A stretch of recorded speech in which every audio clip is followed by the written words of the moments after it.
In this module, we'll continue discussing the PRINCE2 project management themes. We'll now discuss risk. Let's start by looking at the purposes of the risk theme. The purpose of the risk theme is to identify, assess, and control uncertainty, and as a result, improve the ability of the project to succeed. Risk management is about proactive identification, assessment, and control of risks. Management of risks is a continual activity performed throughout the life of the project. So, what is a risk? A risk is an uncertain event or set of events that, should it occur, will have an effect on the achievement of project objectives. It's a combination of the probability of a perceived threat or opportunity occurring and the magnitude of its impact on objectives. The term threat is used to describe an uncertain event that could have a negative impact on objectives. For instance, in a project of constructing a house in a booming growth area, a major threat may be the government's decision of widening a road. An opportunity is an uncertain event that could have a positive impact on the objectives. For example, in a project involving procurement of software, there may be an opportunity where delaying the procurement may enable the team to procure a better or updated version of the software. Before undertaking any risk management activity, a risk management strategy should be developed for the project. The strategy should describe the goals of applying risk management, the procedure or procedures that will be adopted, roles and responsibilities of project management personnel involved, risk tolerances, tools and techniques, and the reporting requirements. A risk management strategy describes the specific risk management techniques and standards to be applied, and the responsibilities for effective risk management in the project. A key decision that needs to be recorded within the risk management strategy is the risk appetite of the organization, that is, its attitude towards risk-taking, which in turn dictates the amount of risk that is considered acceptable. This information is captured in the form of risk tolerances. A company's risk appetite refers to its willingness or lack of willingness to take risks. Risk appetite is also a function of a company's ability to look ahead and forecast future benefits. A major tool to accomplish the risk management strategy is the risk register. The purpose of the risk register is to capture and maintain information on all of the identified threats and opportunities relating to the project. Each risk on the risk register is allocated a unique identifier as well as details such as who raised the risk, when it was raised, the category of risk, the description of the risk, probability, impact, and expected value, proximity, risk response category, risk response actions, risk status, risk owner, and risk actionee. Project support will typically maintain the risk register on behalf of the project manager. The risk management strategy will describe the procedure for registering risks and maintaining the risk register. Having discussed the purposes and strategies of the risk theme, we'll now take a look at the PRINCE2 risk management procedure. There are 5 steps in the risk management procedure. These are identify, assess, plan, implement, and communicate. The first 4 steps are sequential, with the communicate step running in parallel.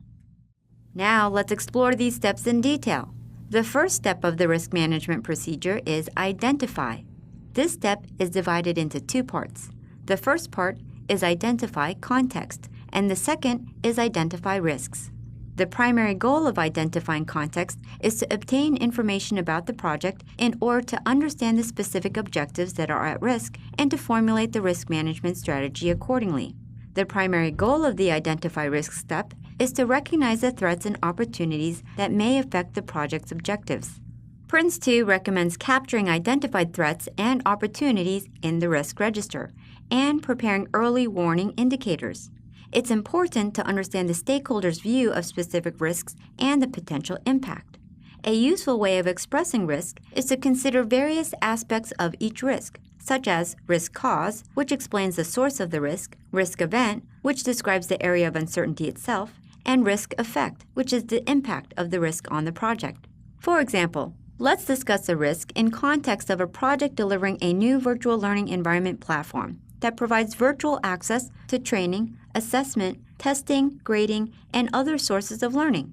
The major risks associated with this type of project are uncertainty related to accessibility of courses and copyright violations. Now, let's take a look at the aspects, that is, cause, event, and effect of these risks. The causes for these risks can be more than one, such as poor internet connectivity, incompatible software, poor implementation of copyright laws, and differences in copyright laws based on geography. Event is the risk itself, that is, the possibility of poor accessibility to the virtual course or an occurrence of copyright violation. The impact can be failure of benefits realization and legal costs that reduce the ROI. Once a risk has been identified, the next useful step is to assess that risk. Assess. This step is also divided into two parts. The first part is estimate, and the second is evaluate. The estimate step identifies the various opportunities and threats to the project in terms of their probability, proximity, and impact. Probability is how likely the risk is to occur. Proximity refers to the stage of the project the risk is likely to occur. And impact is the consequences of the risk when it occurs. There are various tools and techniques that help estimate the risks involved. Let's take a look at these. The first technique is probability trees, which are graphical representations of possible events recurring from given circumstances. The second risk estimation technique is expected value, which is a technique that quantifies risk by combining the cost of the risk impact with the probability of the risk occurring. The third technique is Pareto analysis. This technique ranks or orders risks once these have been identified to determine the order in which these should be addressed. Having discussed the first step, assess, we'll now discuss evaluate. In the evaluate step, the net aggregated effect of all the identified threats and opportunities on a project are assessed. Risk evaluation techniques include risk models, such as Monte Carlo analysis, which enables simulation of what-if scenarios using multiple values. A second technique is calculating expected monetary value, which sums the expected values of a number of risks to arrive at an overall value. The third step in the PRINCE2 risk management procedure is plan. The primary goal of the plan step is to prepare specific management responses to the threats and opportunities identified, and ideally, to remove or reduce threats and maximize opportunities. A key factor in the selection of responses will be balancing the cost of implementing the responses against the opportunity cost of the impact of the risk when no risk response has been implemented and the risk materializes. Inherent risk could be defined as the exposure arising from a specific risk before any action has been taken to manage it. When a risk response turns out to be partially successful, and if the risk is not entirely eliminated, the leftover risk is defined as residual risk. If the risk response produces a new risk, then the new risk is called a secondary risk. To understand this better, let's have a look at an example.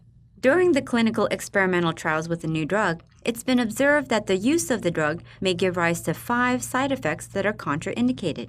This is an inherent risk of the project. In order to eliminate these side effects, a new combination of chemical ingredients has been formulated. The new product has resulted in the reduction of the side effects to 3. These 3 side effects are the residual risks of the project, but it's also been observed that the new chemical combination of the drug has given rise to certain other new side effects not observed earlier. These new side effects are the secondary risks associated with the drug. Good risk management plans include responses to identified risks. Let's discuss how to respond to risk. Now, some responses address a threat, while others respond to an opportunity. We'll briefly discuss each of these types with the help of some examples. The first response type is avoid. Avoid typically involves changing some aspect of the project, that is, the scope, procurement route, supplier, or sequence of activities, so that the threat either can no longer have an impact or can no longer happen. For example, a critical meeting could be threatened by air travel disruption, so the project chooses to hold the meeting by conference call instead.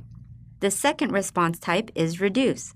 Reduce involves taking proactive actions to reduce the probability of an event occurring by performing some form of control.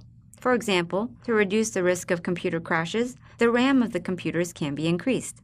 The third response type is fallback.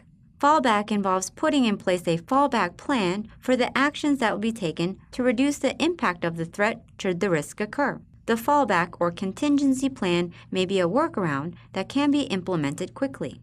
The fourth response type is transfer. Transfer is a response where a third party takes on responsibility for some of the financial impact of the threat. insuring your car, house, and health are good examples of the transfer response. The fifth response type is accept. Accept is a response where a conscious and deliberate decision is taken to retain the threat, having decided that it's more economical to do so rather than implement a response action. For example, there's a threat that a competitor may launch a rival product first, thus affecting the expected market share for the product. The choice is to accelerate the project by increasing the resources to reduce the project's scope so that it could be finished earlier, or to do nothing.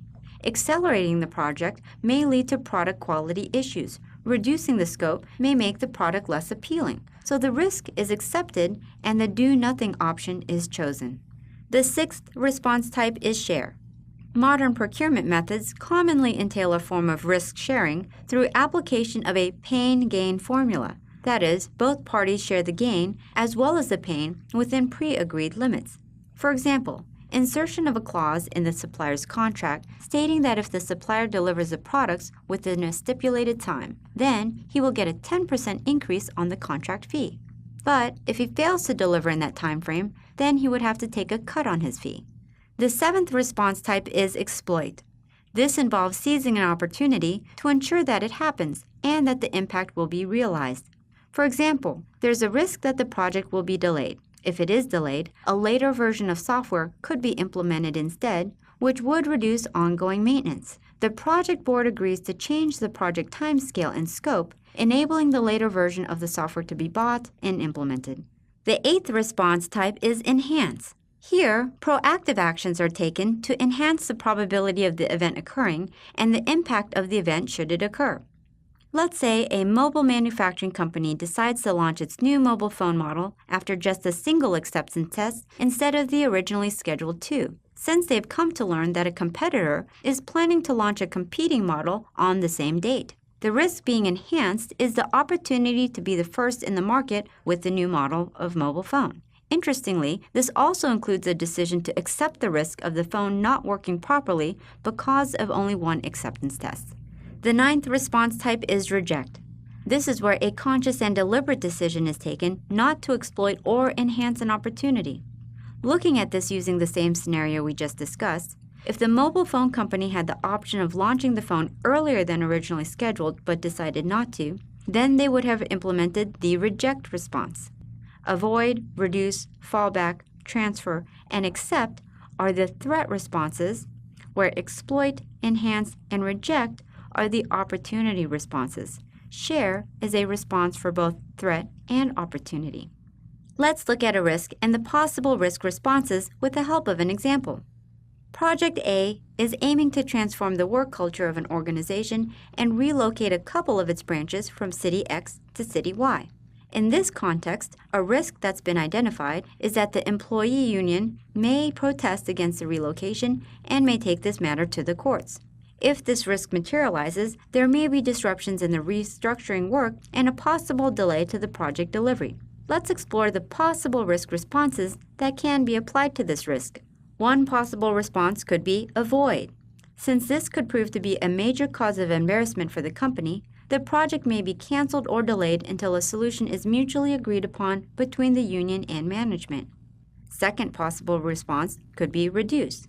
In this case, legal advisors will be hired to help the company reduce the possibility of court action or mitigate the court's decision. If the response type is accept, the project will be continued, assuming that the management would be able to come to some sort of agreement with the trade union and the project would not be affected. Legal insurance covering all expenses for litigations could be taken as a transfer response. And if the response type is fallback, corporate support may be requested in case the matter goes to court. The fourth step in the risk management procedure is implement. The primary goal of the implement step is to ensure that the planned risk responses are activated, their effectiveness monitored, and corrective action taken where responses do not match expectations. There are two main roles in this respect. The first role is that of risk owner, and the second is risk actionee. The risk owner is a named individual who's responsible for the management, monitoring, and control of all aspects of a particular risk assigned to him or her, including the implementation of the selected responses. A risk actionee is the individual who carries out a risk response action or actions to respond to a particular risk or set of risks. He or she is also responsible for getting support and taking direction from the risk owner. The fifth and final step involved in the risk management procedure is communicate. In the real sense, this step runs parallel to all the other steps. The communicate step should ensure that information related to the threats and opportunities faced by the project is communicated both within the project and externally to stakeholders. Now the question is, how are risks communicated? In PRINCE2 projects, the communication of risks is integrated throughout the project management processes. Risks are communicated as integral parts of management products, such as checkpoint reports, highlight reports, end-stage reports, and project reports, and the lessons report. Please note that project exposure to risk is never static, and effective risk management is dependent on the participation of all project roles and stakeholders. Now that we've discussed the 5 steps involved in the risk management procedure, we'll now discuss the risk budget. We'll start by defining a risk budget.